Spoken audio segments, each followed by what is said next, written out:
Hey, welcome back. Another edition of the Melillo Method Podcast, Everything Brain, with myself, Dr. Robert Melillo, and Dr. Peter Scire. And we're here, and, you know, this has been really great. We've been getting a great response so far. I think we've been getting really great feedback on what we're talking about.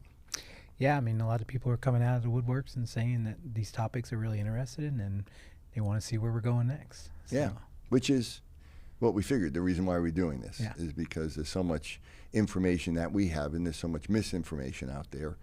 And a lot of people don't know about the brain. I don't know if we mentioned last time, but someone told me recently that the number one Google search term in the world right now is brain health. Oh, wow. I mean, I know it's like one of the largest hashtags that's out there. Yeah.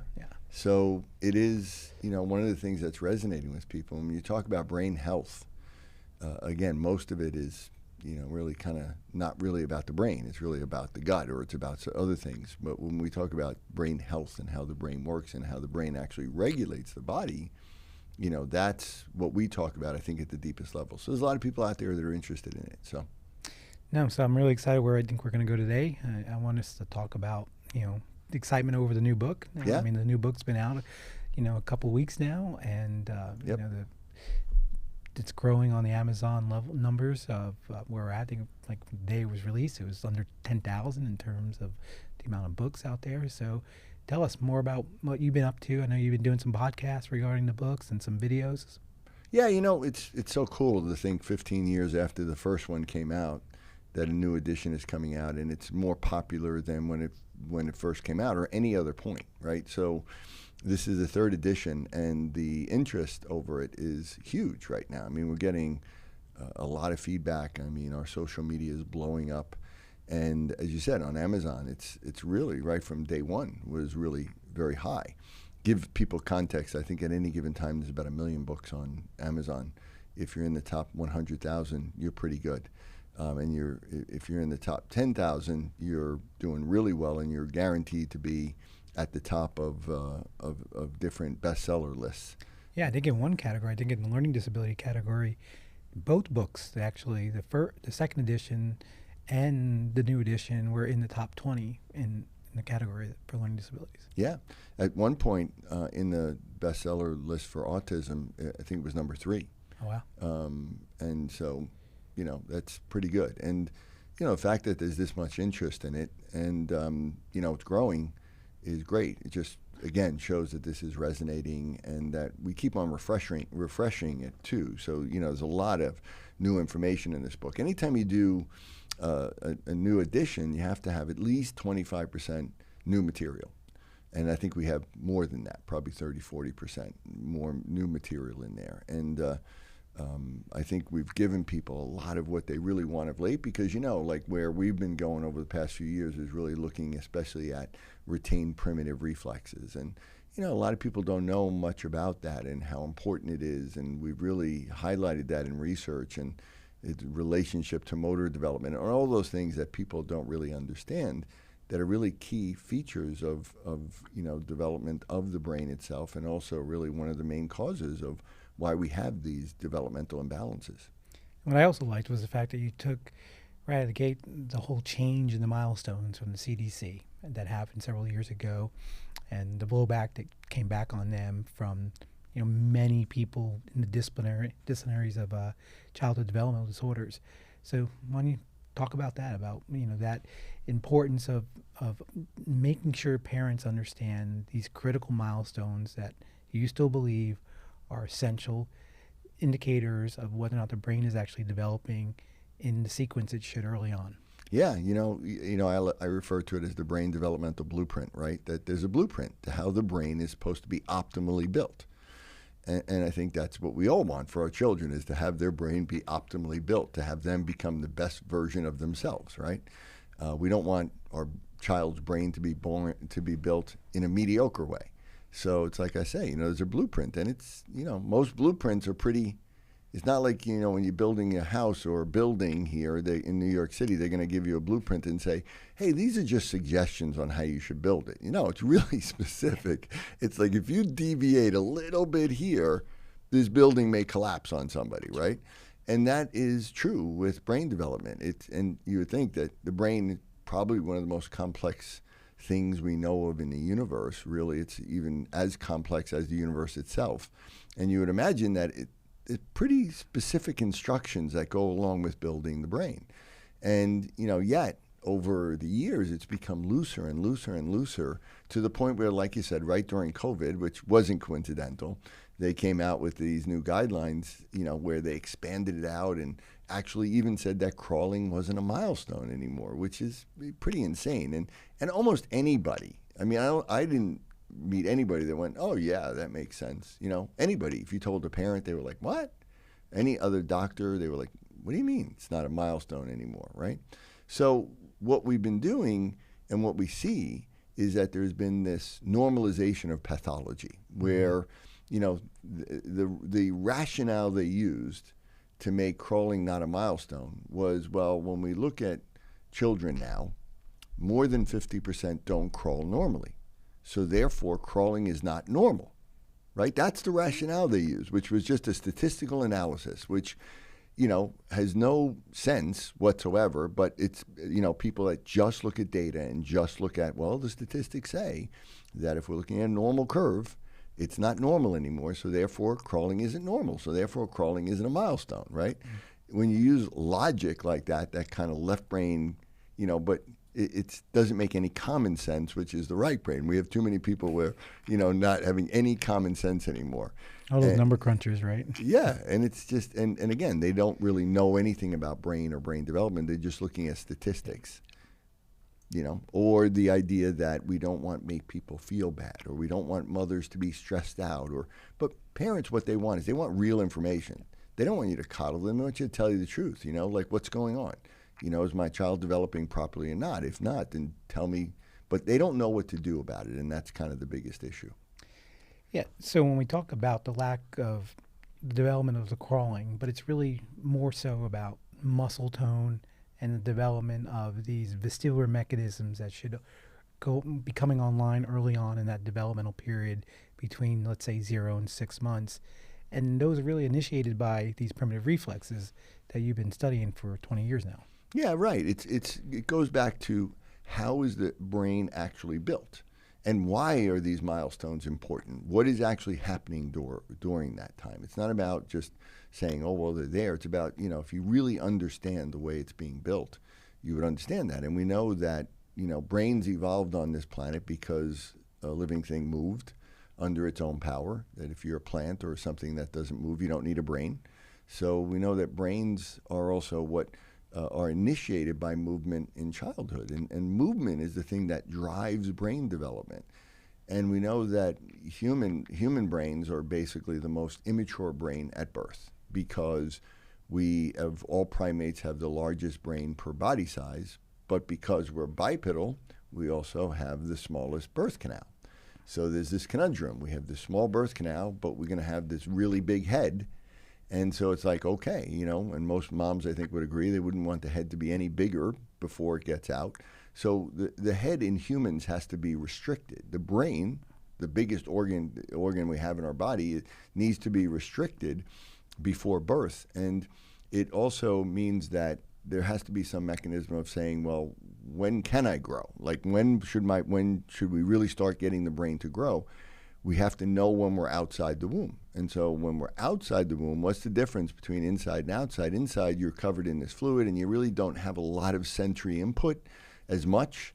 You hear sound, but it's muffled. You smell and taste things, but it's not the same. You're not really seeing a lot of light.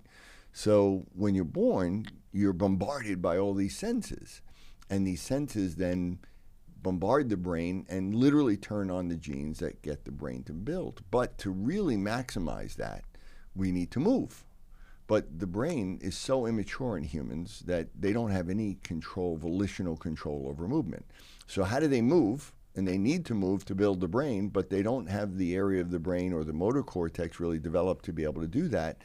They're born with these things called primitive reflexes. And these primitive reflexes, we've known about for over 100 years. Going back, Joseph Binsky talked about it in 1895. and it's been part of pediatrics and pediatric neurology for decades. And even now, a pediatric neurologist will look at primitive reflexes in children in the first year.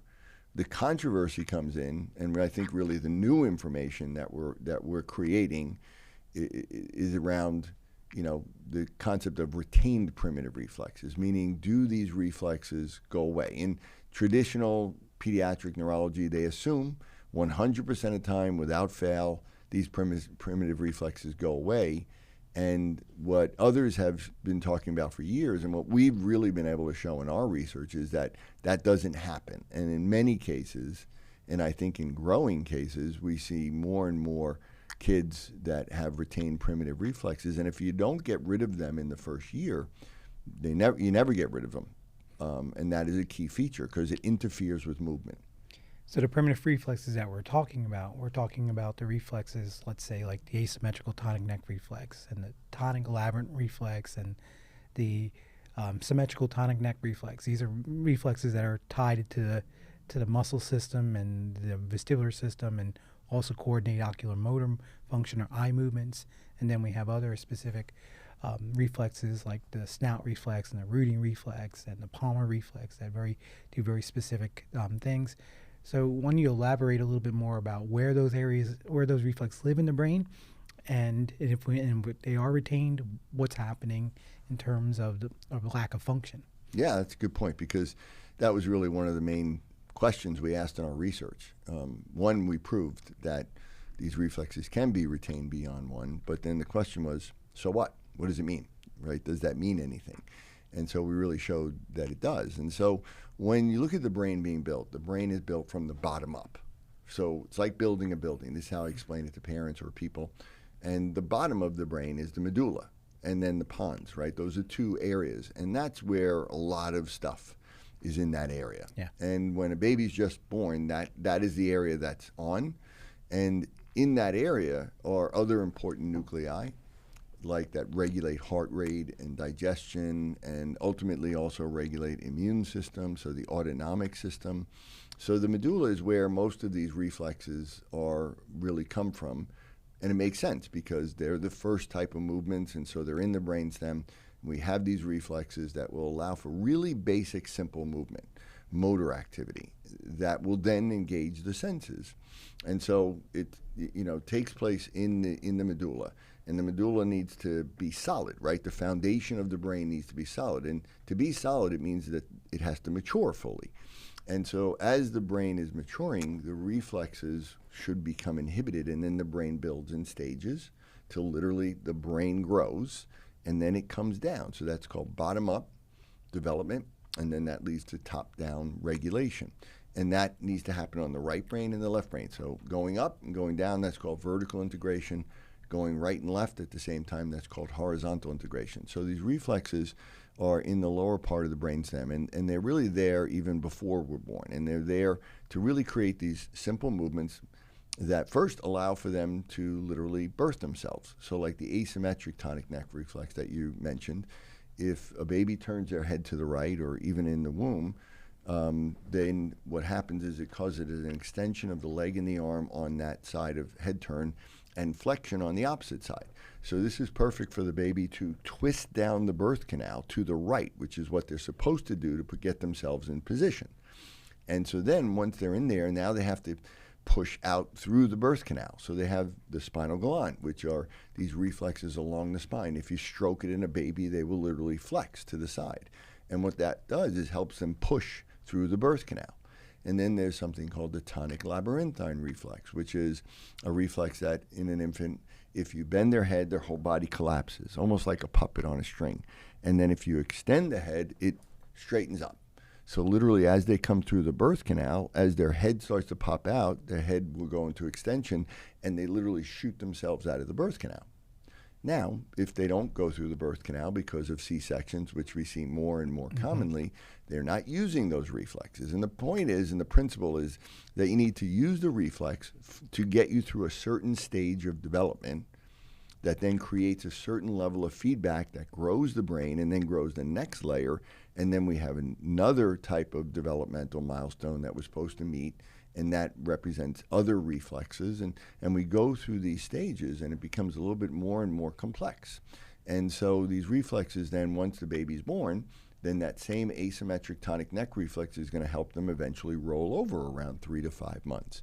And then the spinal galant will help them actually crawl on their belly. And the asymmetric tonic neck reflex helps to do that.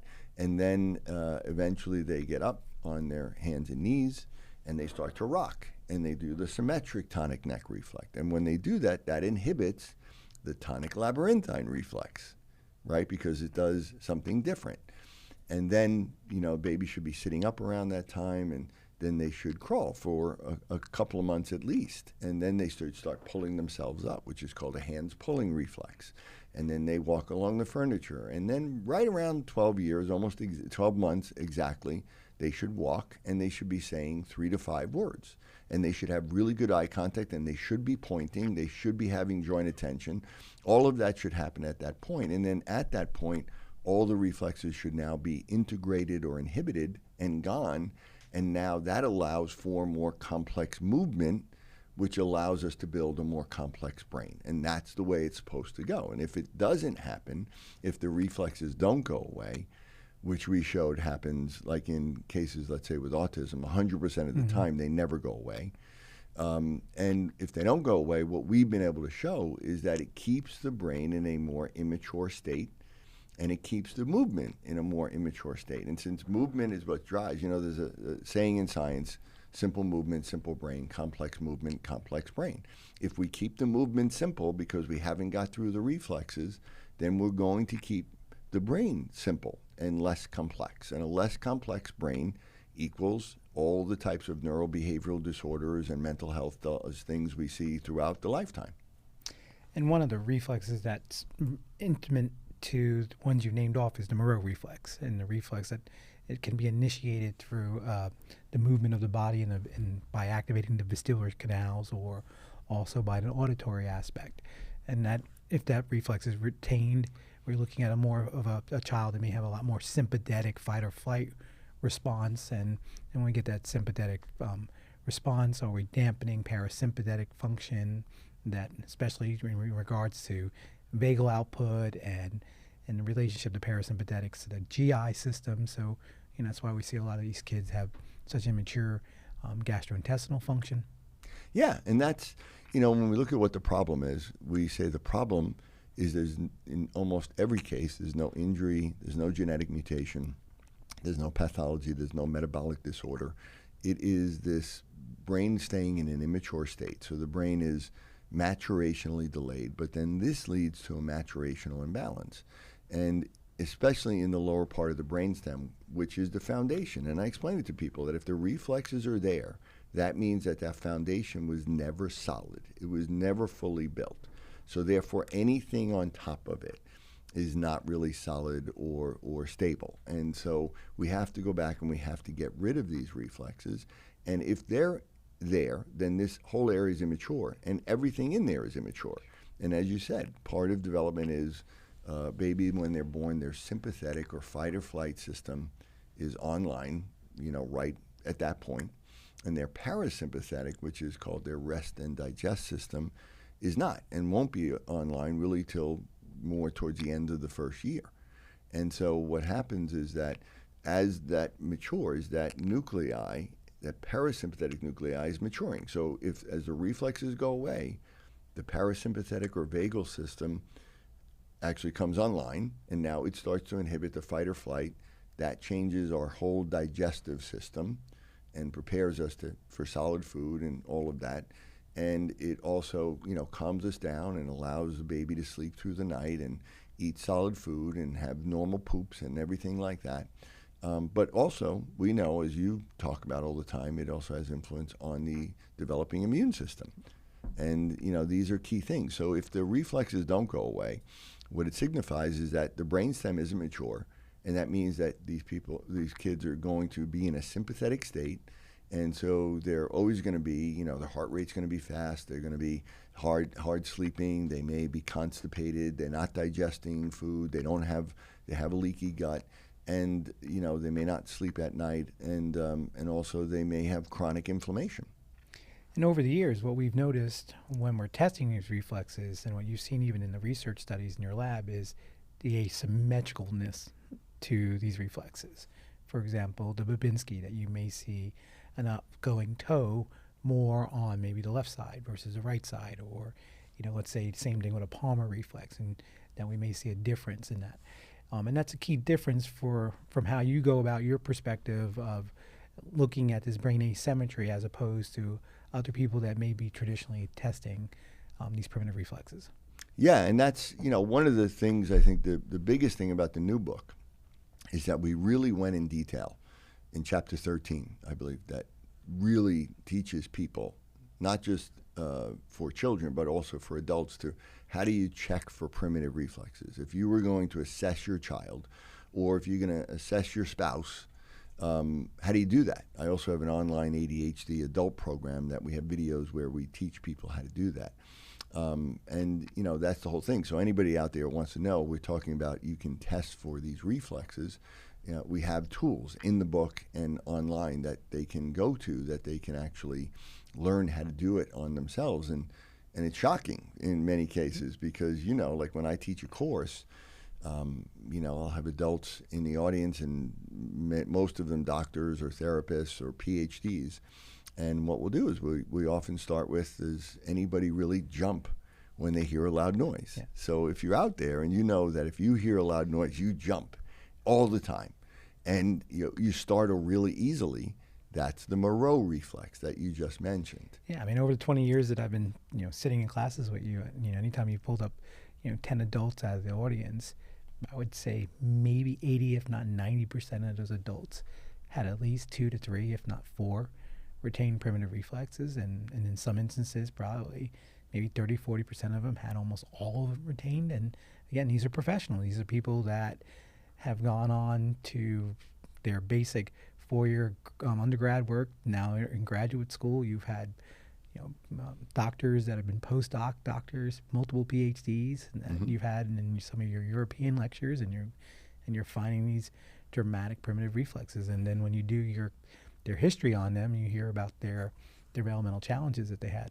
Yeah, exactly. I mean, that, first of all, primitive reflexes being retained is going to lead to an imbalance between the hemispheres. Those two things are just intimately connected to one another. And the imbalances between the hemispheres is what produces all the symptoms, depending on which way it goes and what areas and what networks are, overactive and what are underactive. So, if anybody's out there, that has any sort of mental health issue, the first thing you should have checked is, do you have these retained primitive reflexes?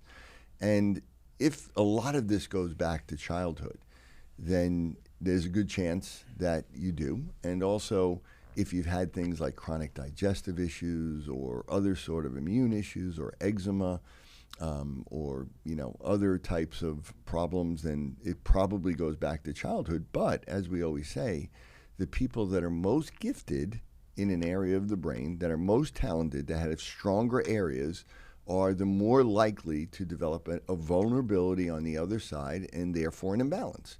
So therefore, we get people that are incredibly bright. I mean, I get so many PhDs and people that I speak to, and when we demonstrate primitive reflexes, there's many of them, maybe 40% of the audience at least, has retained primitive reflexes. And as you said, there's usually at least 2 or 3 that have all of them there, that haven't gone away at all. And now they're brilliant people, but they've also struggled with certain things their whole life. But in their case, their strength outweighed their weakness. But in other cases, if it tips a little bit more the other way, then the weakness outweighs the strength, and that's what we see in most childhood neurobehavioral issues.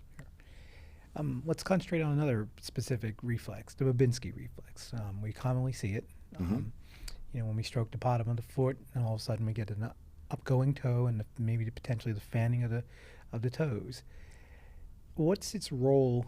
Because we get asked all this time in terms of children in a toe walking. Okay, and you have I think a great explanation for how that relates back to the Binsky.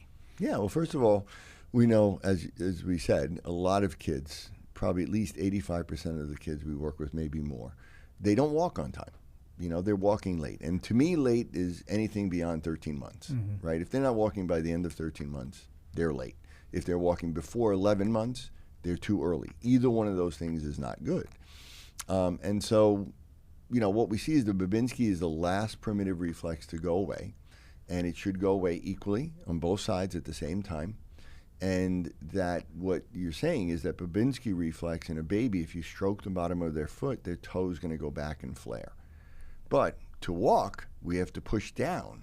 So we have to toe off, we have to push down. So that has to go away for us to be able to walk properly.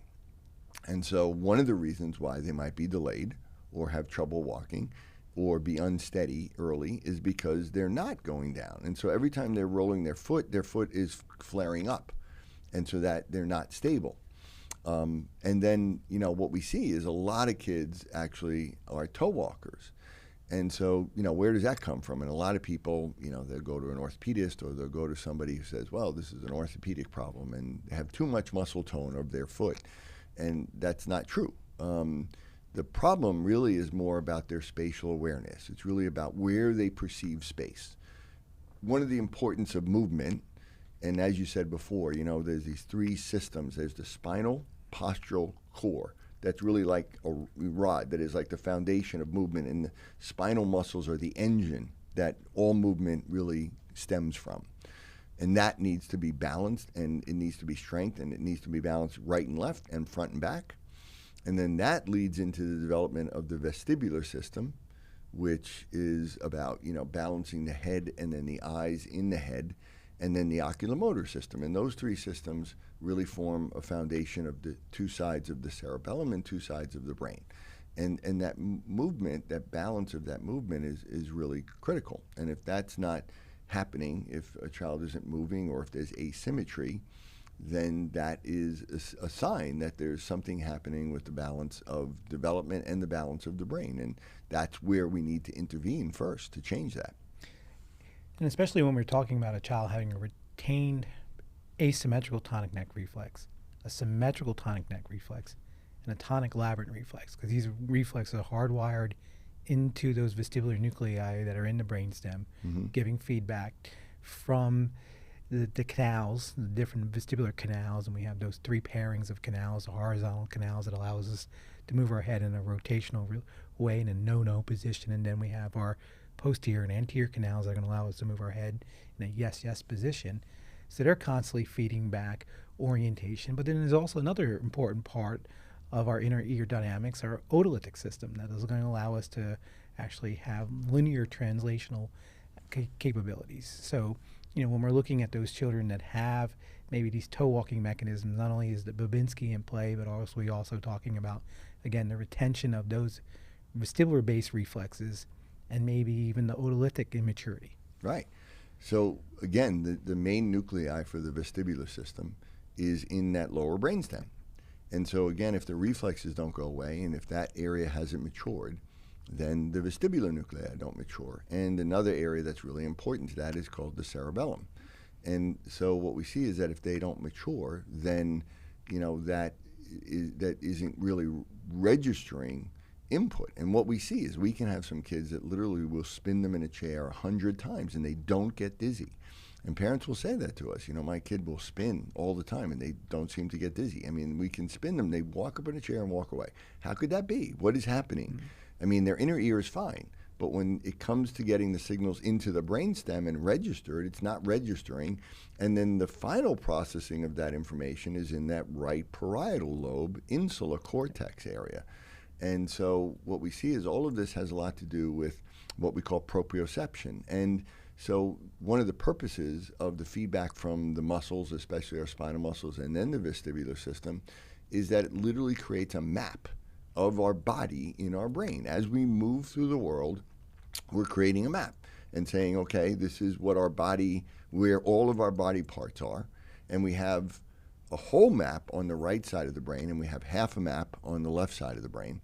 And so we need to develop this map that tells us, where we are, and then also where we are in space. So we know where we are in the room. We have some kids on the autism spectrum that are non-speaking that will type to us that as we're working with them, they start saying things like, I feel my body. I start to feel where my body is. Or they'll say, well, I didn't know where my body was in space. I didn't know where my body was in relationship to other parts of the room. And so what happens is their space around them becomes compressed in a certain way. And usually the shift is to the right and forward, which is what makes someone feel like they're actually falling forward. And so they get up. If you were to stand there, if you're listening, and if you actually stand up and actually literally start to fall forward, what you're going to do to prevent yourself from falling on your face is you're going to go up on your toes, and you're going to walk on your toes. And we know that they have head tilts and they have body tilts, and this is all really because their perception of space is skewed. And proprioception is the master sense. All other senses are really dependent. Vision, hearing are all dependent on proprioception. And if that's skewed, then everything else can be skewed. And when we have retained primitive reflexes, especially these 18R and the STNR and the tonic labyrinth reflex, if they don't properly integrate, they're not going to allow for these riding reflexes to develop. And that's another thing you're really referring to there, is that if you perceive yourself going forward, are you going to now create, hey, I'm automatically going to put my hands down? Or if I go, we take children and we move them side to side and we see whether or not they have these lateral propping reflexes. So what should happen is, as these primitive reflexes are integrating through their development, we should give rise to these more postural-based reflexes that are going to allow us to really move more into that extensor posturing aspect. And when we fire our extensors, we're going to inhibit more of these flexor muscles, and we're going to fire that cerebellum. We're going to start moving our body in these ways that we're going to fire our vestibular system. We're going to fire our vestibular spinal pathways that are controlling our muscle activity. And that, again, is going to give that constant feedback to the thalamus that allows us to create these very complex brain waves that we have.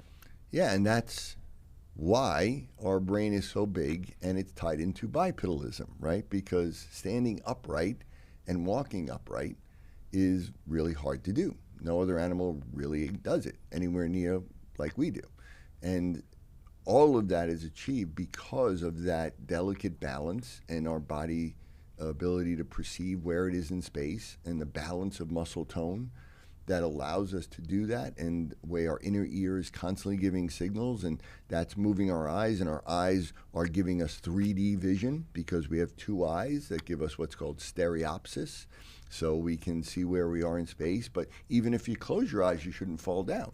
If people want to know, do you have good proprioception, stand with your feet together, close your eyes. If you fall, you don't have good proprioception. And, it's usually the problem is an imbalance. It's not that it's gone completely. It's that there's an imbalance in that system, and that can then lead to things like vertigo.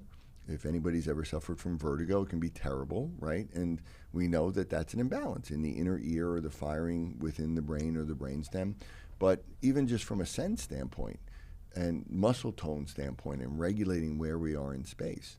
And, if you look at yourself in the mirror and you have a head tilt and you have some like facial asymmetry, you probably have an imbalance in that core, musculosensory system. So the first part of your assessment is looking at these primitive reflexes, and then the second major step in the assessment process is really looking for these muscle imbalances, and looking at muscle imbalances between these extensor muscles that we have and our flexor muscles, and then the comparison from side to side or upper body versus lower body, and then assessing, like you said, the head tilt positions that we may find children in. They might be tilting to the right, or they may not only tilt to the right and have a head rotation in the opposite direction. What does that mean? Yeah, what it means is that, the way that we're dictating tone in the eye, even when there's a lazy eye. I mean, for the most part, a lazy eye, unless there's damage to the eye or the muscle, has nothing to do with the eye or the eye muscle. It really has to do with the muscle tone, which is really more regulated by the brain and imbalances in the brain. And so the idea of having balance, having symmetry, and being able to coordinate both sides, that's the key thing to being able to stand up and walk. The key thing to walking is synchronization. And that means we have to have good perception of where our body is. We have to have good equal tone. We have to have balance front and forward and right and left. We need to know where we are in space. We need to be able to time that and coordinate it properly. We need to be able to know and be able to see, like I said, in 3D, so we know spatially where we are, but we need to also have a sense, even if we're not seeing, if we're walking in the dark, where we are. And so all of that is critical. And actually, if we don't feel that, even on a subconscious basis, this can create a lot of things like anxiety. I just sent you that paper that is looking at hypermobility of joints. You know, there's something called Ehlers-Danlos syndrome, which is really a syndrome of hypermobile joints. Well, why are the joints hypermobile? And it's usually because there's not the appropriate sense of proprioception that is sent by the joints and the muscles. The muscles are primarily where we get the sense. And if we have low tone, we have poor proprioception. If you have high tone, you have good proprioception. You have to have balanced tone to really be able to understand where your body is. And so in this paper, they talk about how if you have hypermobility of your joints, it's because you don't have good proprioception. And if you don't have good proprioception, your brain doesn't know where your body is, and it therefore can't make predictions. So you're constantly getting error feedback to your brain saying, error, error, error. You're doing, something's wrong. And this triggers the autonomic system and the sympathetic system and the fight or flight system. And it triggers a sense of anxiety and fear because our brain is constantly being triggered, you know, these error signals that you don't know where you are. And you think you're here, but you end up here. And your eyes are telling you one thing, and your body and your brain is telling you another thing. And that can be a core feature that is also related to something called interoception that we talk about a lot. And unfortunately, for many of those cases, you know, most people are just going to go, oh, you have anxiety, you have depression, but they're not looking at the relationship of someone's muscle tone or making that connection that does some person have altered vestibular output, or do they even have retained primitive reflexes? So I think that's the most frustrating thing for our families that are going and getting these multiple diagnoses because no one is really connecting like you said, this developmental blueprint and how the brain is built and looking at all these systems and how they're supposed to be working in coordination with each other. One key point I wanted to bring up was that you talked about the bilateral coordination that's a necessity of the brain, but one of the things that also prevents that from happening is the retained reflex of the asymmetrical reflex that really allows you to create that homolateral movement early on in development. Right. Yeah. Early on, one of the things I ask parents is, you know, I go through these stages. I say, you know, did your child first of all, were they actually born in a normal way? Did they have a C-section? Then, you know, did they roll over on to both sides at 3 to 5 months? I mean, also the earliest thing for me that tells me a lot about tone is, can the baby latch on and actually breastfeed? Probably 85, 90% of the kids that we work with, from the beginning, they couldn't latch on. They had low tone, which is really representing that their brain is more immature when they're born. And that altered tone is what starts to alter movement. And then that's also partly why they don't get rid of these reflexes. And then not getting rid of the reflexes changes their muscle tone. And that affects them hitting those milestones. So, you know, we want to know 3 to 5 months, did they roll over to both sides? And then did they go on their belly and do a commando crawl? And then did they go on all fours? And we go through that. People will come in and say, oh, my kid hit all the milestones. And I'll say, wait, let me go through it with you. And then when we go back, they almost never do. And even if they did hit it on time, it's also the way they do it matters. Like, did they do it? Like we see a lot. Kids are crawling, but they're dragging one leg, or they're scooting on their butt, or they're hopping like a rabbit. And none of those is the way it's supposed to happen. So it's not just, oh, they crawled in some way on time. It's, did they crawl in the right way for the right period of time? And that's building that blueprint. That's building that stage. And if that stage didn't happen, then that part of the brain wasn't built. And so therefore the next part of the brain is not going to be built properly because it's built on top of it. And so that's where all of that is really important, because it tells us about, you know, what's happening. And that's the other thing that we talked about. One of the second questions we wanted to answer in our paper was, 1, can reflexes be retained? 2, so what if they are retained? And we showed that it leads to immaturity.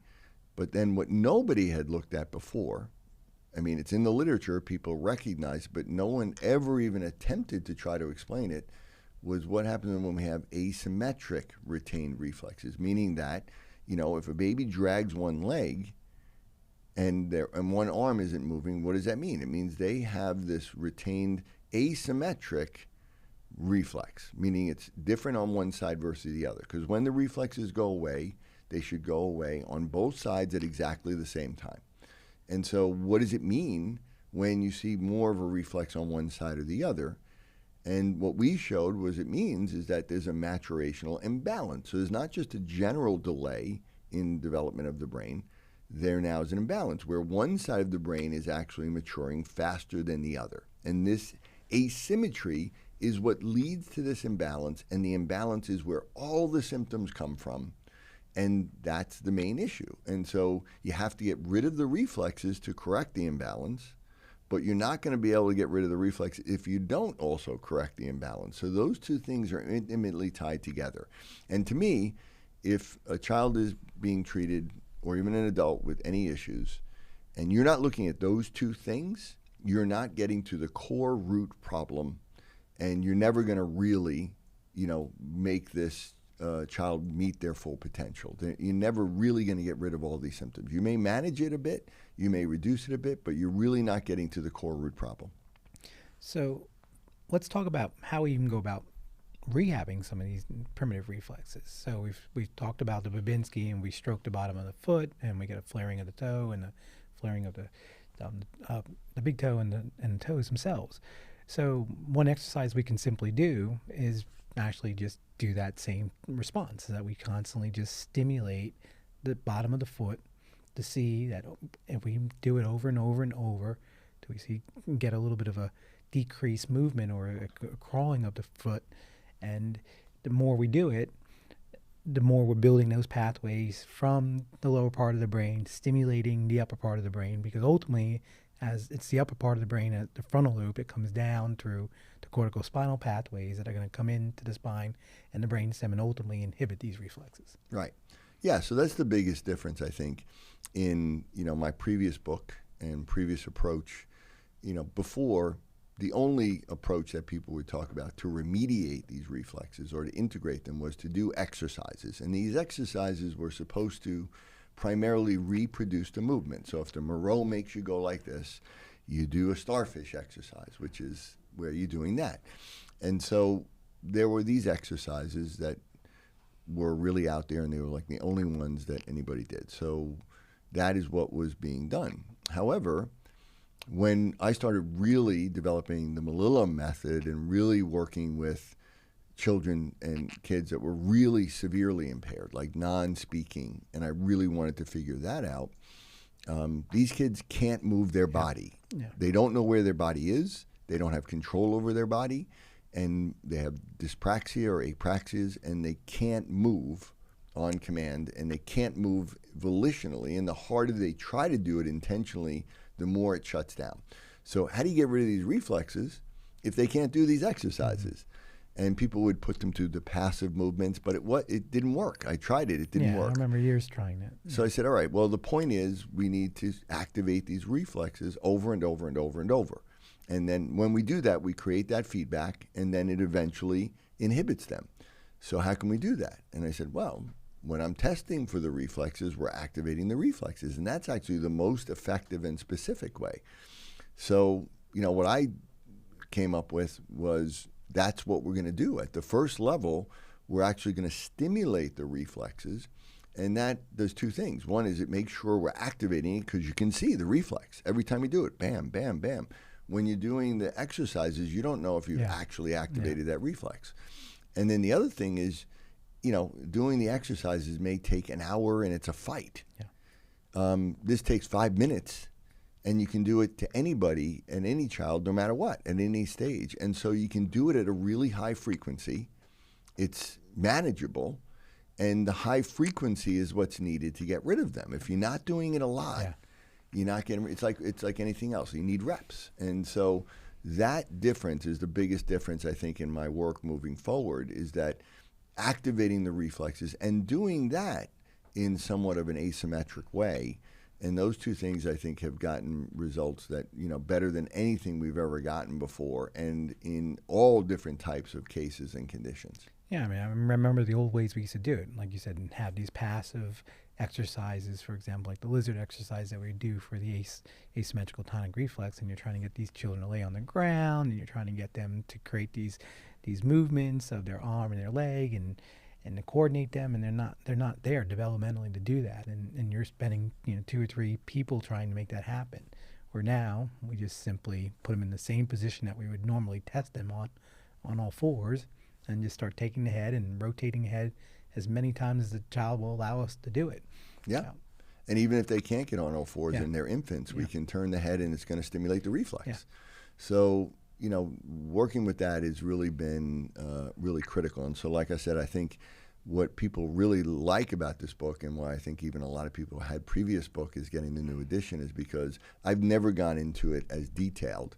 And as you know, and we have all research to back this up, that this has been our focus of research over the past 5-6 years.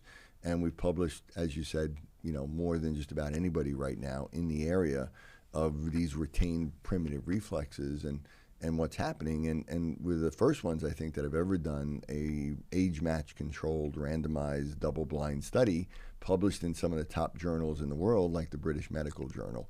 So, that's where all of that information and all of that research is in there now, and people can now access that. And I never put that in the book before, but, that was where we saw so much information and so much requesting, and that's really what's changed in our practice more than anything else. And one of the other key things that you saw when you did your research in Cuba with Dr. Machado and his team was not only did you see the retention of the reflex and the severity of the reflex, meaning that, okay, it's one thing to have a reflex, but is it on a scale of 0 being not present, 4 being the maximum present, 100% present, that you saw that if they had 4 plus 4 on their reflexes, that the maturity of the brain was very low. Right.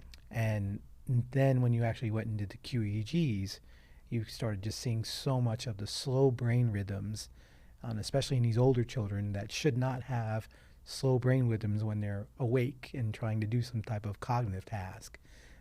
You want to talk more about that? Yeah, and so that's where, I think what we've added to the scientific community is that no one's ever looked at it like this before. We know things like slow brain waves are associated with things like autism, but also schizophrenia and dementia and Parkinson's. So slow brain waves in adults are not good. But nobody ever looked at, well, why are they there? Why do they have slower brain waves? Or why do they have areas that are really slow with areas that are too high? Too fast brain waves that can create anxiety or attention issues or insomnia. And so what we were able to do was, look at the individual patients, children, adolescents, and adults, and we were able to check them neurologically and look for their reflexes and see, like you said, a severity level. So going from 0 to a 4. And then we were able to correlate that with QEEG and looking at their brain waves. And then we also correlated that with a battery of neuropsychological tests, looking at things like IQ and academic achievement and behavioral scales. So we had a whole battery of different functional measurements.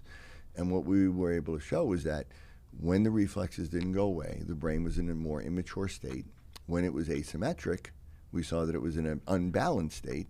When we looked at their brain waves, we saw that the brain waves were slower, and that's because in a baby, they start out with very slow brain waves. And as a brain matures, the brain waves get faster, and they become more coordinated and more balanced. So what we were seeing was there was a propensity of slower brain waves in autism, but especially on the right side of the brain, and that relatively faster on the left. And so, again, there was a slower immaturity of the brain waves, and there wasn't this synchronization that should be happening, and that correlated. The more severe the reflexes were inhibited, the more severe that was.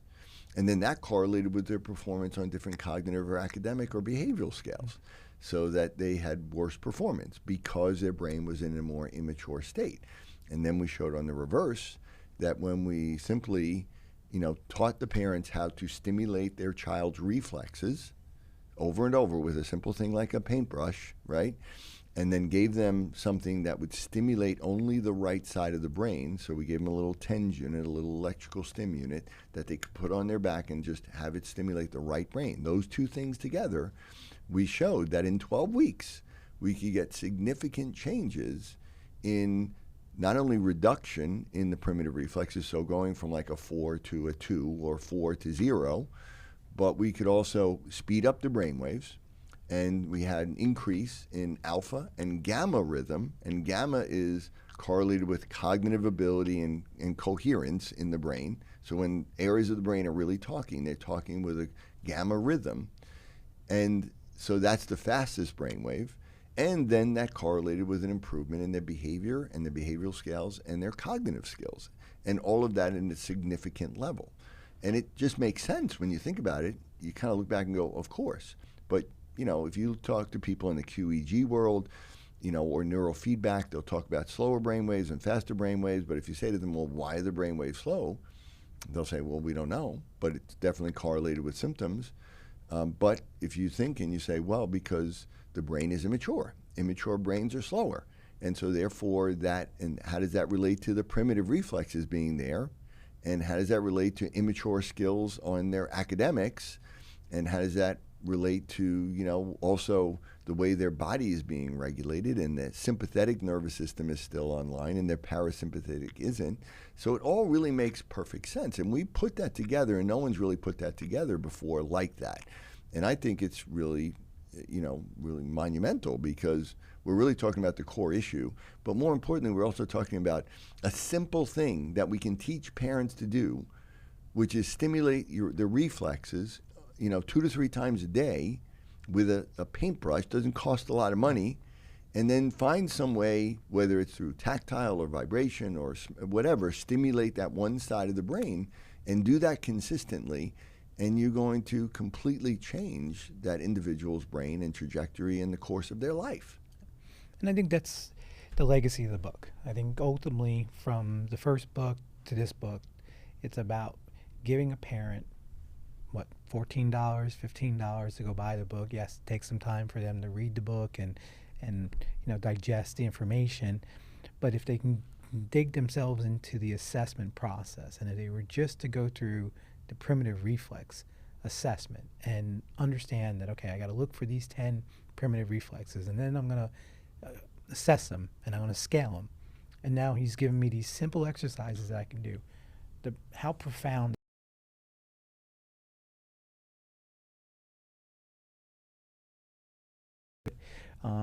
they can just do it in the confine of their home and not cost them a bunch of money to do that, and have just this dramatic impact on their child. And obviously, if they want to go and seek us out or seek out other Melillo Method certified practitioners, they're going to get an extensiveness of the program. But the reality of it is that they could really make a big change in their child, just with, like you said, the paintbrush. Yeah, you know, and this is one of the motivations. As you know, all my research partners are medical neurologists, and some of the best in the world. And, you know, they became more educated to my work, and they've become really, you know, really passionate about it. And they tell me, you know, we didn't know any of this. We didn't learn any of this neurology that you're teaching in the neuroscience and how it relates functionally. And one of our goals was really to be able to make this now a standard in pediatric neurology, and maybe with pediatricians, meaning just look for the reflexes. And then simply, you can have someone in your staff trained that can do it. The doctor doesn't have to do it. And then simply give the parents an instruction on how to stimulate those reflexes. If you just did that alone, and that's, like I said, a lot of the reason why pediatricians or pediatric neurologists just say, well, the milestones don't matter, or it's okay, because they don't know what to do about it. So their thoughts are, well, why stress the parent out when the kid may grow out of it anyway, which they never really do. And they say, so let's just, work there so we won't bring it up. It's because they don't know what to do about it. Yeah, imagine if we had all these pediatricians worldwide on these wellness visits, being able to, maybe not themselves or just a staff member, like you said, come in, a nurse practitioner, or someone like that. They can go in and quickly, in a 5 or 10 minute routine, check these primitive reflexes. Oh, okay, this primitive reflex is living longer than it should in terms of being inhibited. So, okay, now we need to stimulate that reflex right now. Just show the parent Right. how to do it. Yeah. And talk about it. Early intervention. We talk about it all the time, and how important it is, but this is the most important, early intervention. Yeah, and it's non-invasive. Yep. And it's inexpensive, cost-effective. You can have the parents do it. There's no risks whatsoever. I mean, it would change the course of mental health in this and education more than any single thing. There's not one thing that you could do for brain health that would be more important than getting rid of these reflexes if they're there, and then also understanding the imbalance and the asymmetry. Those are the two foundational things, and anybody can be really taught to do that, and that's the point of the book. Yeah. And for me, my interest has been over the last 2 years working with a lot of rare disease, a lot of genetic disorders, and I'm always just taken back when I talk to my parents, and I've had some of my parents be occupational therapists or physical therapists themselves, and I'll ask them, did your pediatrician ever check these primitive reflexes? And they go, no. I did the occupational therapist that you took your child to, did they check them? Maybe, I'm not sure. Do you have a report? I get the report back. They never checked it. So here you are in this whole other grouping beyond the autism spectrum group of these rare diseases that really need this assessment to be done immediately, because just by doing that, we've made profound changes in so many of these kids that, like you had cases too, where they were said that they would never be able to sit up, that they might never be able to walk, but yet we can get them to sit up, we can get them to develop these greater muscle tone and extensor posturing that it may allow them to walk one day, or be able to use an assisted walking device to be able to walk. Mm-hmm. And the other factor about that is also what we call returned reflexes, which means that we know with dementia later on in life, that's why we know that the reflexes never completely go away. Yeah. They become what we call integrated into the nervous system and into movement. But we also know that, if there is a brain injury or brain degeneration, they'll come back. And many people, the only time they look for a Binsky or something like that is when they suspect a brain injury. So, we refer to these as frontal release signs. Right. Yeah. And I believe, what's happening is that when you alter trajectory on the front end and slow it down, what happens is you get a faster decline at the end. Yeah. And so I think what we're seeing is that these reflexes will have an impact on your whole life and on your whole body. And ultimately, they can be changed in a really simple way, and at any time. It's never too late. And we've even seen it with even doctors in my course or whatever. When we temporarily get rid of the reflex, they feel completely different. Their anxiety goes away, or it's incredible. One other point that you mentioned regarding the research that you were doing. So during that research that you did with the subjects you got published in the British Medical Journal, and you talked about how you were also looking at autonomic aspects. And so isn't that what's going to be happening now with some of your new papers coming out, that you're going to be publishing papers on heart rate variability and what you saw with that autonomic testing? Yeah. So as we were doing the EEG, you also have an EKG lead. And EKG means an electrocardiogram while we're doing an electroencephalogram. And it's really one of the most accurate ways to look at heart rate variability. And so that means we're looking at what's happening with the heart and the autonomic and the balance of the sympathetic and parasympathetic tone. And, real simply put, when you have high heart rate variability, that's good. And that means your parasympathetic nervous system is working. You have low heart rate variability, that's not good. That means that your heart just stays steady and fast generally. That's what you see in coma. And that's not good. And that means your sympathetic nervous system is really high. And so we were able to show that as we changed the brain waves and as we changed all these other factors, we also were able to slow the heart rate and increase heart rate variability, which means we were changing that brainstem area, we were changing the balance of those nuclei.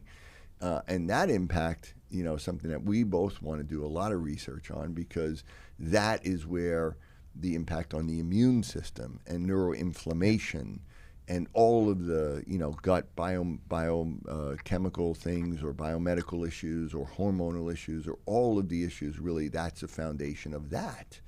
And so that's where, I'm really excited about our research moving forward. We're working on a paper together right now. It's going to integrate all this together.